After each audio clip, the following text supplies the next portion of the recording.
Well, if you ignore a niggle or an ache, then you risk it turning into an injury and becoming more painful or more debilitating. For example, there's a risk that a bone stress injury could turn into a type of fracture. Initially, it begins as a bit of a stress response, and then as the load or the forces are applied over a longer period of time, it develops into a stress fracture where an actual break in the bone can be seen on imaging. It is an overuse injury that occurs when the structural capacity of the bone is overloaded. So these injuries are often caused by impact or running, therefore they're most likely to occur in the lower limb. The symptoms of a bone stress injury vary from person to person, and they depend on how far the injury has developed, but usually it feels like a dull ache in the area, and depending on the location of the injury, sometimes there's tenderness over the bone and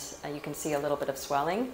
In general, the pain worsens with weight-bearing activities, if it's in the lower limb, obviously. So a single leg hop, for example, would be quite difficult or uncomfortable. The best way to avoid a bone stress injury is to avoid making any sudden changes to your training plan.